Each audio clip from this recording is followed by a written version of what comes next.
De retour sur le plateau de votre quotidienne, oui, toujours avec le t-shirt Gros Tété Gang qu'on salue ces femmes à forte poitrine qui s'assument, qui éliminent tous leurs complexes. Mais pour en savoir plus, eh oui, il faut aller sur le replay de Éclair. En tout cas, on est là tous les jours, midi, 18h, 23h. On vous parle de tout ce qui se passe en Guadeloupe et on vous présente aussi des personnalités. Oui, les personnalités fortes de nos îles, celles peut-être qui vont vous inspirer. Oui, jeune petite fille, je vais vous présenter quelqu'un qui a touché à tout.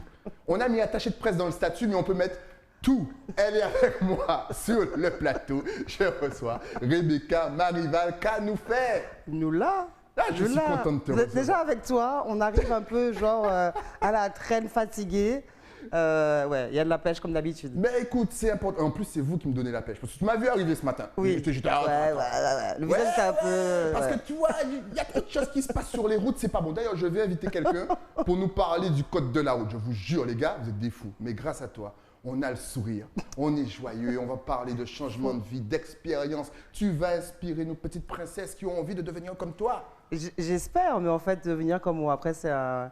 On va dire, c'est un cycle de vie. J'aime bien dire ça, un cycle de vie. Donc après, chacun choisit le sien et puis il faut y aller en fait avec passion, avec plaisir et puis pas se prendre la tête.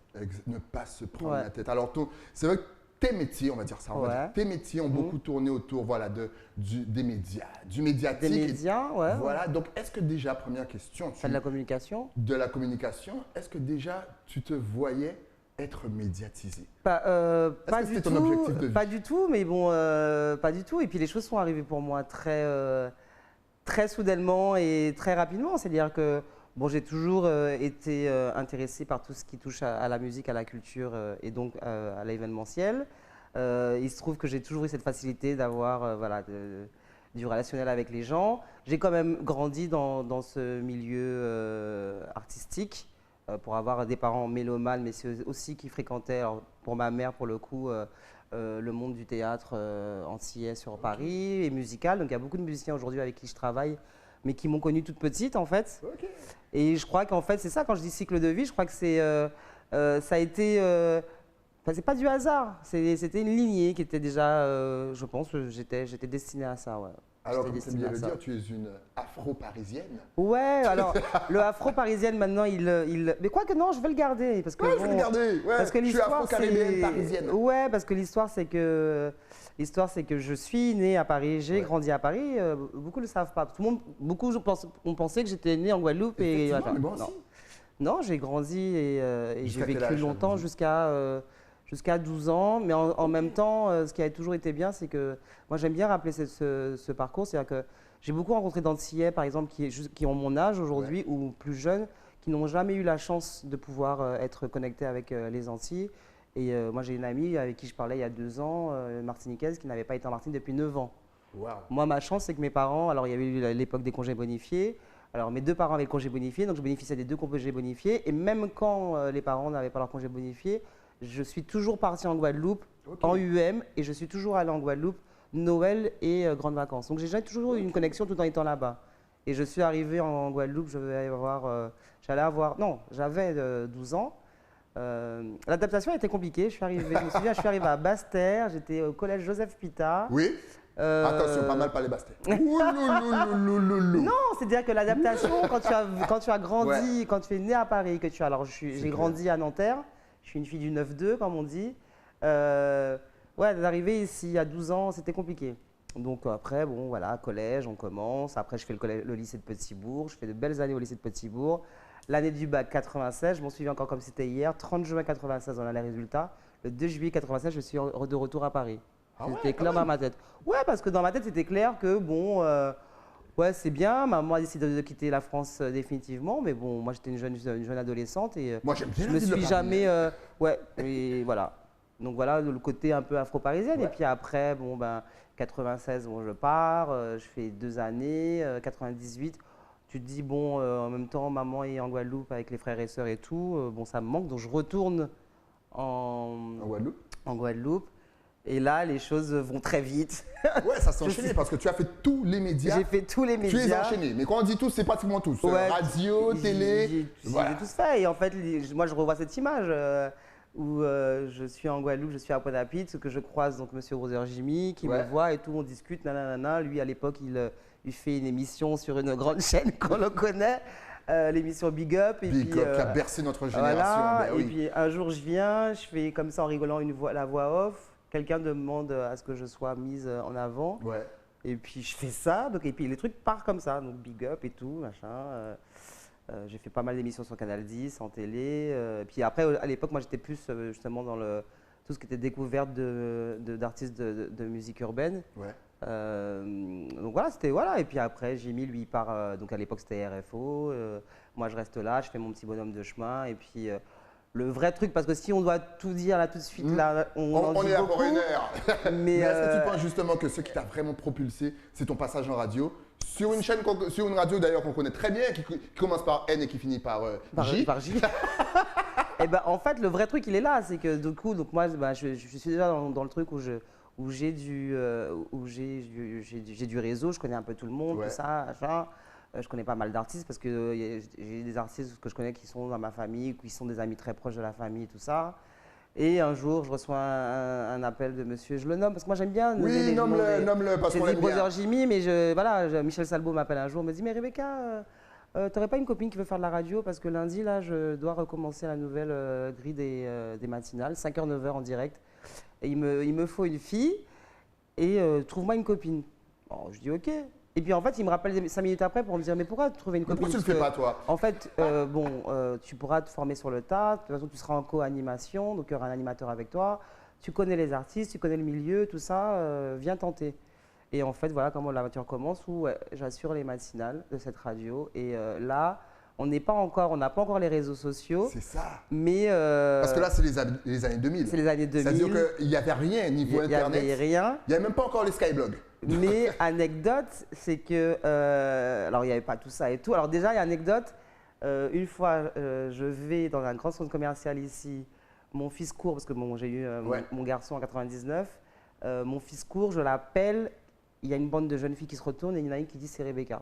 Parce qu'en fait, ma voix était associée, mais bon, il faut savoir que de 5h à 9h, donc les gens écoutent la radio.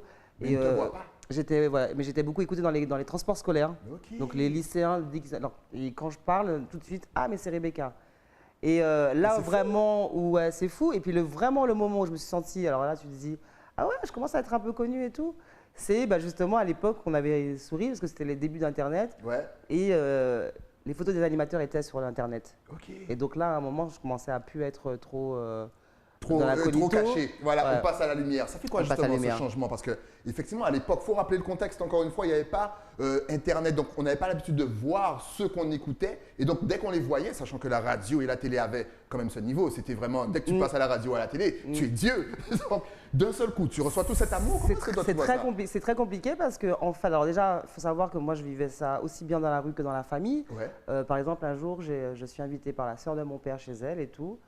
On t'a fait venir. Donc, pour on te voir. m'invite avec la famille, avec les cousins, les cousines.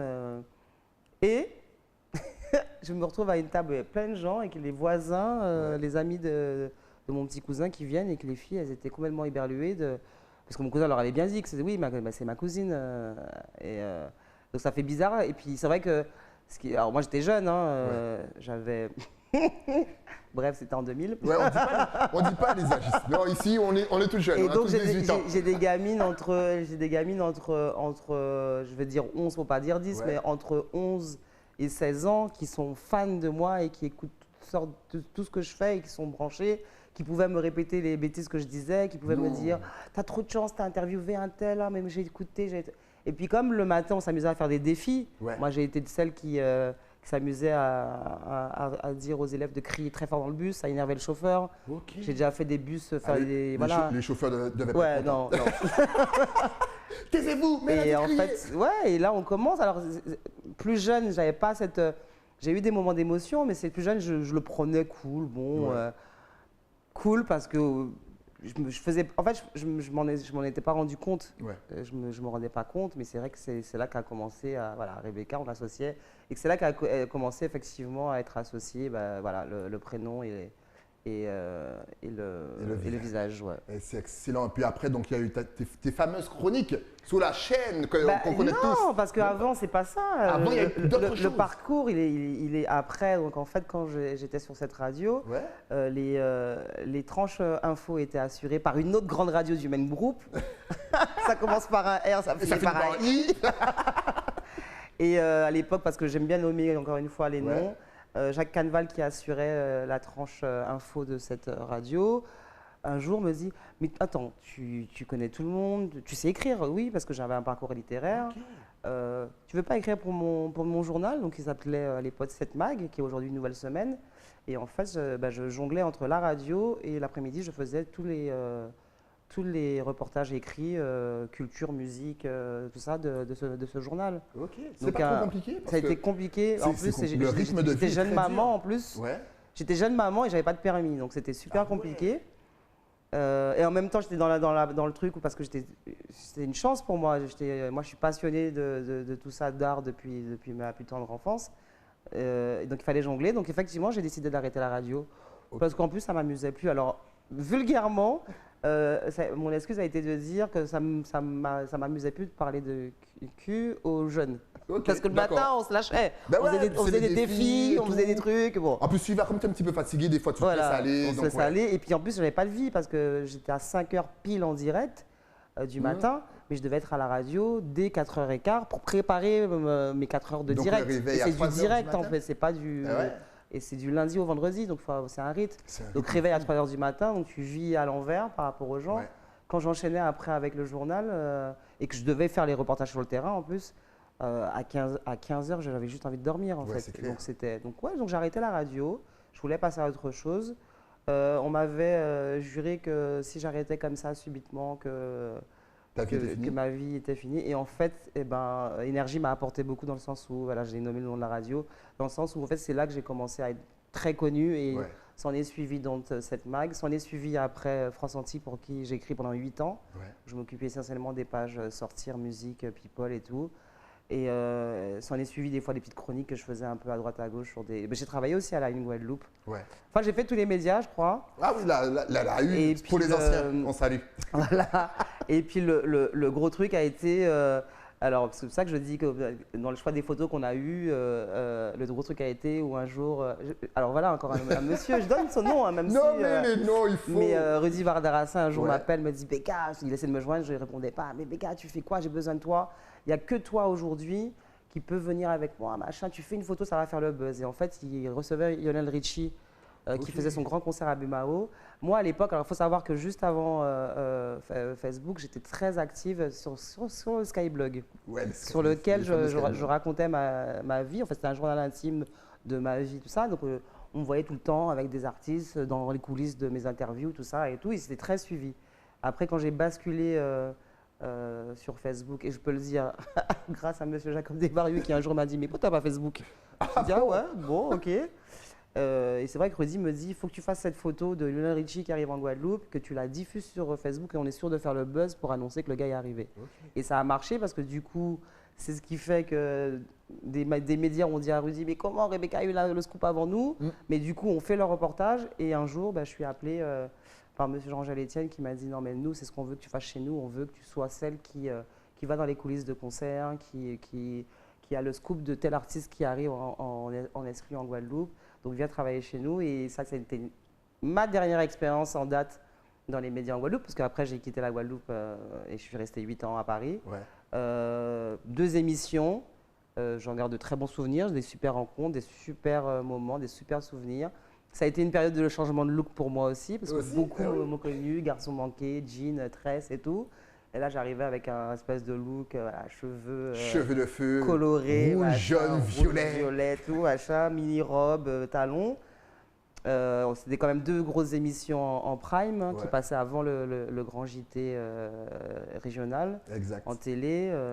Et puis c'est marrant parce que les gens me reconnaissent encore aujourd'hui, c'est que je reviens après 8 ans et ça m'arrive encore très souvent de me faire arrêter par des dames qui me disent « Ah, mais on se souvient de toi, tu nous manques à la télé et tout, quand est-ce que tu reviens ?» Et de passer en prime, en direct à 18h30 en Guadeloupe en télé, je ne me rendais pas compte, mais en fait je rentrais dans les foyers des gens Et c'est impressionnant quoi, que 8 ans après, les gens soient se souviennent même des fois de tenues que je mettais. Et j'ai toujours, alors c'est ce que je dis tout le temps, parce que moi ce qui m'a toujours porté, c'est que j'ai toujours été très aimée par les gens, quoi qu'on en dise, en tout cas par les téléspectateurs et les auditeurs aussi quand j'étais en radio. Et moi j'ai une maman une fois qui m'a vu, qui a carrément fondu en larmes, qui m'a dit mais continue ce que tu fais, tu nous apportes tellement de choses. J'ai eu des blagues aussi de femmes qui m'appelaient, qui me disaient mon mari est amoureux de vous parce qu'à 18h30 il ne faut pas parler parce qu'il regarde Rebecca. J'ai eu des petites filles, j'ai vu des petites filles avec les yeux plein d'étoiles et qui me regardent et qui me voient en vrai et qui n'imaginent pas. Et je dis même les hommes qui pouvaient être virulents, c'était toujours des trucs un peu macho, mais toujours ah ouais mais Oubelle hein, quand même. Oubelle mais quand même. Ouais Oubelle en télé là, mais en vrai Oubelle ou bien toi. Ouais. Ça, et puis voilà, mais j'ai toujours eu j'ai vraiment pris plaisir. Et puis pareil, quand je quitte, parce que j'aurais dû refaire la rentrée de 2012 en septembre sur cette grande chaîne de télé, n'est-ce pas? Ouais. Qui va t'appeler? Ouais. Et puis en fait non, j'ai décidé de rester à Paris parce que je sais pas, j'avais envie d'autre chose. Ouais. Et voilà, et puis après voilà. Mais justement, petite question, parce que c'est vrai que là, tu as un petit peu tout connu. Est-ce qu'aujourd'hui, en 2021, tu vois l'évolution un petit peu des médias? Est-ce que la télé et la radio ont toujours cette même place dans le cœur des gens? Ou est-ce qu'à cause justement des réseaux sociaux, d'Internet, des émissions qui se font sur le net, de la façon de communiquer, est-ce que ça a un petit peu changé? On oublie un petit peu les médias traditionnels. Pour moi, ce qui a changé, et ça c'est significatif, et parce qu'en plus moi je me place vraiment entre les deux, tout en me mettant de plus en plus dans l'ancienne génération entre guillemets. Et ce que j'arrête pas de dire, c'est que moi l'époque qui me manque, c'est l'époque où dans chaque média en Guadeloupe, il y avait la star du média. Il y avait la personne qui… moi, ma force a été que je faisais du média, mais qu'en même temps, je connaissais très bien les artistes que j'interviewais, donc il y avait un truc qui faisait que le truc était intéressant. Moi, ce qui me manque aujourd'hui, c'est d'avoir ces personnages forts, en fait, qui représentent les médias. Bon, il y a quand même Stylie sur Éclair, mais bon. Oh, merci. On ne parle plus d'Éclair sans parler de Stylie, mais bon. Je vais te donner ton cachet tout à l'heure aussi. Super. Mais c'est ce qui me manque. Et effectivement, aujourd'hui, je pense que les réseaux sociaux font pas toujours du bien parce que les médias ont tendance à toujours citer comme vu sur Twitter ou sur Instagram. Et en même temps, ce qui est assez marrant, c'est qu'aujourd'hui, tu veux une info, tu ne vas pas forcément voir un média, tu vas d'abord voir les réseaux sociaux. Parce que finalement, les gens aujourd'hui se transforment à tort ou à raison en journaliste. Mais l'info, si tu veux la voir, je trouve que il y a un lâcher-prise, moi qui ne me plaît pas forcément, mais vraiment pas. D'ailleurs, allez, je lance un scoop, moi je vais lancer mon média, je vais lancer mon média internet. D'accord, tu vois, parce que je vais te poser la question, est-ce que ça ne t'intéresse pas justement? Qui arrive le 30 avril, parce que pareil, je le fais parce que j'avais l'opportunité de créer ce site internet, mais parce qu'on a recommencé à me solliciter sur quelques médias, et je me dis, mais pourquoi pas, après 20 ans d'expérience, avec tout ce que représente aujourd'hui l'image Rebecca Marival, pourquoi pas faire mon propre média à moi? Toujours dans la culture, on s'était très proche de ça, donc forcément artiste, designer. Ça va s'appeler people.gp. C'est un nom de domaine que j'ai aujourd'hui, qui m'appartient. Et alors le people, parce qu'on m'a toujours estampillé Queen of the Night, people, machin. C'est quand même beaucoup la nuit, Je me demande d'ailleurs comment elle a fait pour assurer la matinale, parce que je pense qu'elle a dû arrêter de sortir. C'était un peu un drame. Je suis sûr que c'est à cause de ça qu'elle a arrêté la matinale. Là, moi, j'aime bien aller sortir, danser, tranquille. C'est un peu un drame. Non, et là, ça va être moi, entre guillemets, me servir moi-même et donc faire mes interviews des artistes. Mais pas qu'artistes, parce que voilà, c'est people, musique, culture, mais aussi, alors moi j'aime beaucoup, j'ai toujours fait ça. Moi, ce qui m'intéresse, c'est de mettre en lumière les miens, entre guillemets. Je me souviens qu'à l'époque, aujourd'hui, on parle beaucoup des musiciens antillais, mais aujourd'hui, si la plupart des musiciens aujourd'hui me font confiance et si je suis ami avec certains, et pour pas dire pratiquement tous, c'est que moi je m'amusais souvent quand je faisais Mars Athlétique pour dire mais attends, il y a un tel, il est guadeloupéen, il est tel machin et il accompagne telle grande star dans le monde. En fait. Moi ça a toujours été mon truc de mettre, donc je vais le faire pour moi. Mais c'est très bien parce que justement, est-ce que tu penses que nos artistes, et quand je dis artistes, ce n'est pas encore une fois que chanteurs, que musiciens, mais vraiment tous, nos comédiens, nos réalisateurs, nos beatmakers, en fait, tous sont assez mis en avant. Déjà dans les médias, que ce soit ici, par exemple, quand tu étais à Paris, est-ce que tu entendais qui était vraiment poussé en avant en Guadeloupe? Mais moi, Tu étais connecté, mais sans la connexion. Mais même moi, chaque fois, parce qu'on m'a beaucoup posé cette question en m'interviewant, Et moi, je dis juste, moi, mon grand drame aujourd'hui, c'est que pour moi, on n'a pas réussi à monter et à créer un vrai business musical caribéen francophone. Il faut arrêter sur francophone. Aujourd'hui, on a le potentiel, on a le talent, mais on n'a pas un vrai marché, pour moi, businessment parlant, qui nous valorise auprès de la masse. Alors que quand on parle kizomba, salsa et tout, reggae et tout ça, c'est reconnu et connu. Aujourd'hui, on est encore en 2021 avec des talents, avec des artistes, avec des choses qui se font. Mais le zouk passe encore comme la musique. Des vacances. Voilà. Ou bien quand tu vas, alors il n'y a plus de soirée en ce moment, mais tu vas dans un événement, on va te mettre le zouk à la fin de la soirée pour faire chasser les gens. Alors que ça reste pour moi ma culture et ça reste un business qu'on aurait dû structurer en fait. Et moi souvent, c'est ma question, c'est est-ce que le marché musical, en tout cas culturel caribéen francophone, parce que les Antilles, ça reste existe.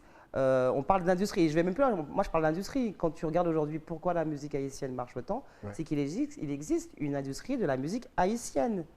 Aujourd'hui, je ne pense pas qu'il existe une industrie du zouk et c'est très dommageable. Exactement. Et justement, à Paris, on voit depuis tout à l'heure quelques photos, on voit que tu as vraiment pu rencontrer tout le monde, de Youssoupha à Tsuko à Joey Star. Elle a vraiment rencontré tout le monde. Est-ce que notre musique, et là je ne vais même pas dire afro-caribéenne, je vais dire, voilà, la musique noire, là aussi, rencontre des problèmes arrivés là-bas pour les faire passer, pour avoir une interview, pour qu'elle puisse être justement, qu'on arrête de la prendre pour la musique de l'été. C'est assez marrant parce que par exemple, moi, mon truc a toujours été de travailler pour ma communauté. Donc, quand j'étais là-bas, quand on me disait « Mais pourquoi tu ne vas pas sur des médias nationaux? Pourquoi machin ?» Parce que, en fait, moi, mon délire, c'était de faire évoluer notre communauté. Donc, je m'attachais à travailler avec les médias communautaires. Et justement, quand je parle d'industrie pas développée, ça passait pour quelque chose de… Parce que l'industrie, des machins. Mais il y a quand même une force vive. Après, j'ai travaillé donc avec tout le gratin, on va dire, zouk et pas zouk et urbain qu'on connaît. Urbain, France, voilà, mais j'ai eu aussi des occasions de travailler, par exemple, donc on va nommer le Grand Admiralty, qui m'a ouvert d'autres portes, parce que quand on fait le Zénith et ensuite le Bercy d'Admiralty, et que je m'occupe de la com pour Monsieur Cyril Koudou, que je salue lui aussi. Salue, bien sûr. Là, on commence à intéresser des médias autres que les communautaires. Pour le Bercy, moi j'ai eu des gros médias nationaux qui t'appellent et là tu dis ouh, donc tu comprends qu'il y a quand même des ouvertures en fait. Et après il faut quand même dissocier justement quand on parle d'artistes noirs, il faut dissocier justement parce que comme tu parles de Tuco, tu parles de Joey Sarr, ils sont d'origine antillaise, mais ils évoluent sur un marché national. Alors Joey Sarr c'est différent, mais Tuco aujourd'hui les réseaux, moi je pense l'aident à se faire connaître mieux chez nous. Mais Tuco est beaucoup plus connu en Asio pour avoir fait en plus les grosses tournées de NTM, entre autres, alors qu'il était un peu méconnu ici, en fait. Donc, on va juste resituer parce que peut-être que certains ne voient pas qui est Tuco. Donc, en fait, c'est le petit qu'on appelait à l'époque Nati, qui avait des locks. Nati BOSS. Nati BOSS, qui avait fait un son Soca et compagnie aussi, qui avait bien marché. Le featuring avec Rof, qui a bien marché. Voilà. Je vous invite à écouter son dernier son, Dancehall. Et là, il a fait un créole. Aussi sur la photo. Oh là là. Notiji, d'ailleurs, pareil. Notiji, qui est guadeloupéen, qui est dans ce Bertrand et qui est un des plus grands DJ français, en fait. Qui a très longtemps accompagné Joey Star et BOSS. Et c'est ça, moi, ma force, c'est que c'est de dire, voilà, je suis guadeloupéenne, je suis fière de l'être. Mais regardez bien tout ce qui se passe parce que avec les grandes stars américaines ou autres, souvent il y a des Guadeloupéens qui sont là derrière et qui bossent. Et moi, je pense que c'est ce qui est important. Et que, par rapport à ce dont tu parlais tout à l'heure, quand on parle d'artistes noirs, donc effectivement, il y a les artistes antillais qui pour moi sont lésés parce que les Antilles ne sont pas forcément considérées et tout. À côté, des grands artistes comme tu parlais de Youssoupha et tout, eux, ils ont un autre marché, c'est pareil, parce qu'il y a le marché national et le marché afro. Et ce qui est très marrant, alors pour avoir travaillé avec Admiral, pour avoir travaillé avec Izzy Kenanga, pour avoir travaillé avec Missy Sadik, par exemple, je prends ces 3 exemples, parce que ce sont 3 artistes avec lesquels j'ai travaillé et qui ont été sollicités par des gens connus. C'est-à-dire que quand tu me vois sur la vidéo avec Youssoupha, c'était lors d'un concert de Izzy. Youssoupha vient voir Izzy dans les coulisses. Mais c'est ça, parce qu'on a l'impression que mine de ils connaissent nos artistes. Youssoupha a rencontré aussi Sadik à Paris. Oh là là, vous imaginez un featuring Youssoupha, Missy Sadik. Quand on s'occupe donc de ce gros concert de Missy Sadik, pour lequel je fais aussi la com, de Missy Sadik à la Cigale à Paris, j'ai Joey Star qui annonce que Pau, mais j'aime bien ce mec, mais je sais pas si je serais libre, mais j'adore ce qu'il fait. Ouais. Et j'apprends que Joey Starr écoute l'album de MC Sadiq. Et en fait, voilà, je me souvian qu'à une époque, Benji Negmaro, avec qui je suis très copine, pareil, lui, il avait vachement un regard sur ce qui se passe aux Antilles, et il connaît Psy, il connaît tout ça, et il connaît les sons. Hein. Attention, les mecs savent chanter en créole et tout. Donc, tout à fait. On se dit, alors pourquoi les artistes aussi connus arrivent à eux jeter un œil et se dire, ouais, il y a du talent.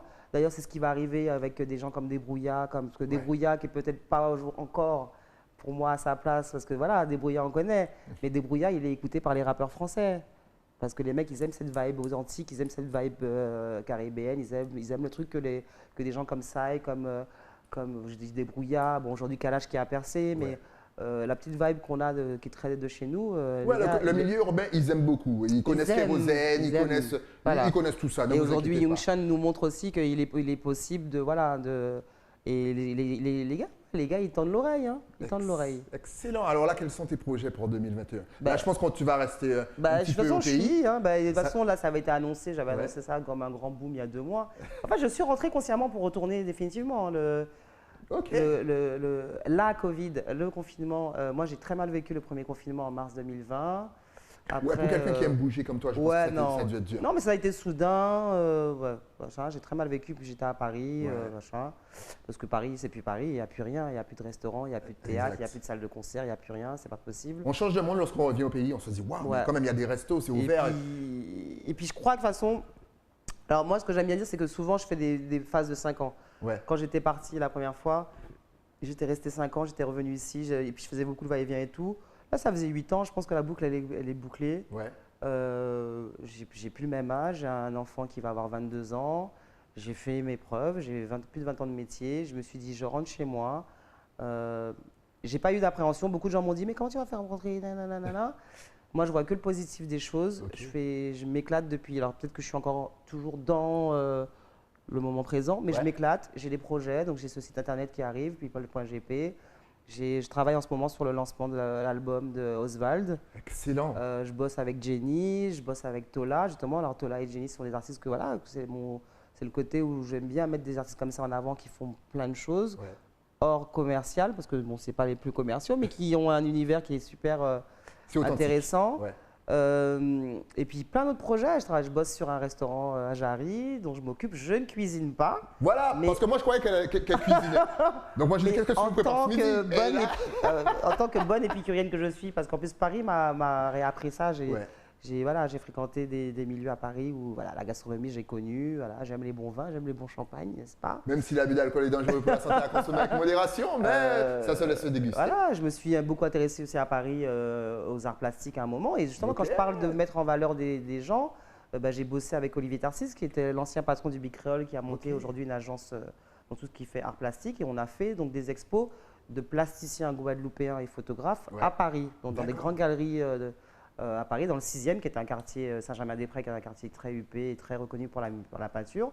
On a eu la chance d'emmener 3 plasticiens guadeloupéens à la Grande Biennale de Venise. Donc il y avait Hunt, il y avait Nankin et Piquet. Et en fait, voilà, moi je continue dans des projets. On a entendu parler de ça, exactement. Je continue dans des projets comme ça où. Et puis voilà, mais je le fais beaucoup plus de maturité, un peu plus de structure dans ma tête, parce que j'ai souvent été en dilettante. Bon, les choses sont faciles, machin. On fait un peu la faux folle. Maintenant, je comprends que c'est ma vie, que je mange et que je vis par rapport à ce métier. Et puis il y a tellement de trucs à faire finalement en Guadeloupe. Et puis le fait d'être en Guadeloupe, moi je peux bosser beaucoup avec la Martinique, que j'aime beaucoup aller. Ou dernièrement, j'ai organisé un concert des Nubians là-bas. Exact. Avec Jean Yo, sur un nouveau site qui vient d'être créé. Je peux aller à Saint-Martin, parce que j'ai une maman qui vit à Saint-Martin. Et je fais aussi du business maintenant musique à Saint-Martin, parce que je bosse avec des petits jeunes qui vont sortir bientôt un album, et c'est un truc juste ouf. Je continue à travailler avec des artistes haïtiens aussi, parce que j'ai beaucoup travaillé avec les artistes haïtiens. Enfin, je continue, voilà. Est-ce que tu penses justement, parce que là, tu me fais plaisir, quand je t'entends parler comme ça, tu me fais plaisir. Est-ce qu'il manque, je dirais, est-ce qu'il n'y a pas assez de collaboration entre toutes les îles que tu viens de citer? Il n'y a pas assez, parce qu'on est à 2 pas et on n'entend pas assez de collaboration. Il n'y a pas assez, mais comme je dis, je reparle d'industrie. Le problème, c'est qu'aujourd'hui, par exemple, tu vas prendre un artiste haïtien. Les artistes haïtiens, bon, là, la crise fait que, mais un artiste haïtien fait du live du lundi au lundi. Ouais. Et il circule sur des grands territoires en Haïti, aux États-Unis, en France, au Canada, à La Réunion, tout ça. Nous, le problème, c'est que notre marché zouk, ça reste intéressant pour les gens qui se font passionner de zouk, mais c'est pas encore trop, voilà. Alors, comment bien se structurer? Qu'est-ce qui manque en quelques points? Comment faire? C'est quoi? Du soutien du public? Travailler ensemble. C'est quoi le travail? Ensemble, c'est qui? C'est les artistes avec le public? Non, les artistes, entre c'est une eux? chaîne déjà. C'est-à-dire que Ouais. quand tu as un artiste, tu dois avoir un manager, tu dois avoir un éditeur, tu dois avoir un diffuseur, tu dois avoir voilà, toute la chaîne de l'industrie musicale. Ensuite, il faut que le média joue le jeu, que le média te D'accord. diffuse. OK. Parce que, Donc, artiste, média. voilà. D'accord. Ensuite, monter des vrais projets qui rapportent de l'argent. Donc, monter des tournées, monter Ok. enfin, faire que ça soit un business. Ok. Aujourd'hui, t'as des. Voilà, ou même si on prend la musique jamaïcaine, bon, quand tu veux faire venir telle star d'achat, ça a un coût. Exact. Et ça a un coût qui fait manger un manager, un habilleur, un maquilleur. Il y a pas que l'artiste. Il n'y a pas que l'artiste. Exact. Et ça, mais on pourra y arriver. On le fait, sauf que. C'est voilà, lent. on ne va pas refaire le monde en même temps.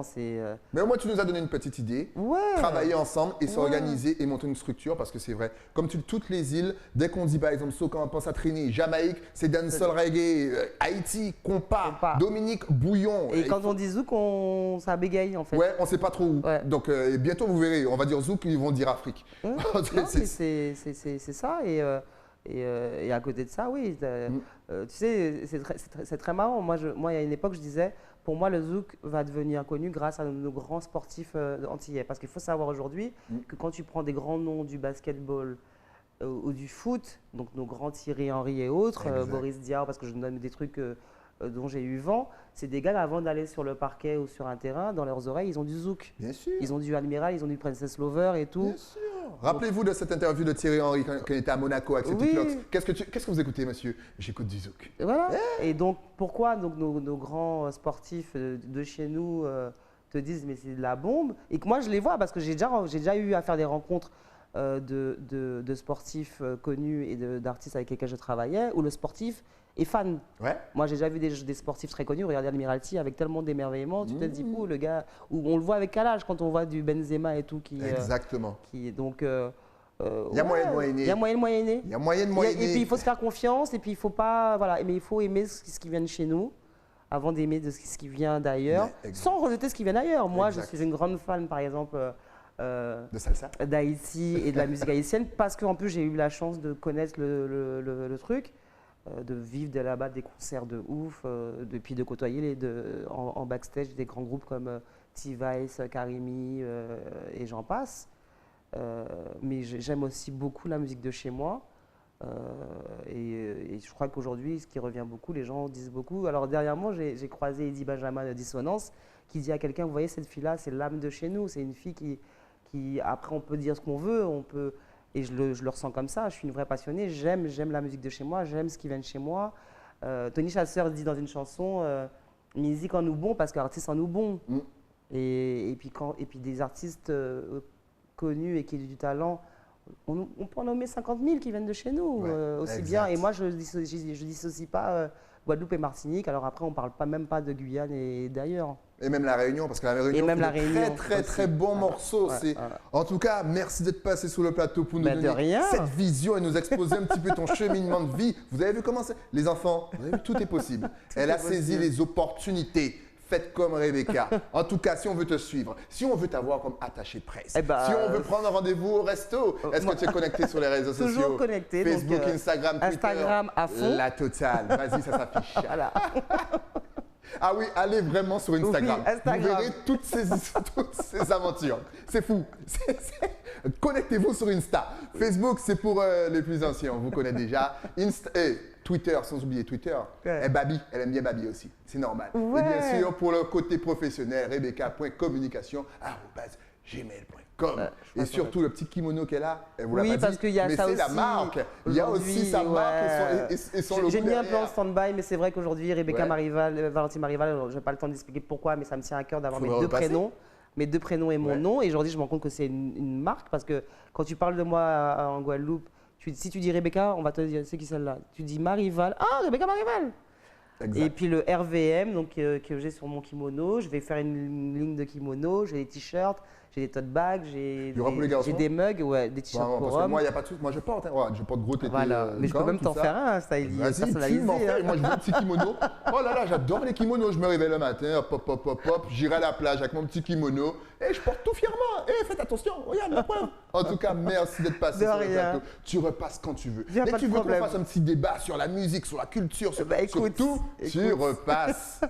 Merci à Avec toi. plaisir, Et vraiment à avec très, plaisir. À très bientôt, vite. merci Styling. Nous, on se retrouve bien entendu demain avec, ouais, oui, pour un nouveau numéro, toujours sur une seule chaîne, numéro 23 du satellite Éclair TV. Le temps pour moi, bien sûr, de remercier mon partenaire, celui qui m'habille, les crèmes. Et pour ça, il faut descendre à Basse-Terre. Et puis encore une fois, dernier petit salut à Gros Tété Gang. Et oui, toutes les femmes à forte poitrine qui s'assument. Oui, on est là avec vous. C'est fini les complexes. On se donne rendez-vous demain pour un nouveau numéro, encore une fois, de KNF. À demain.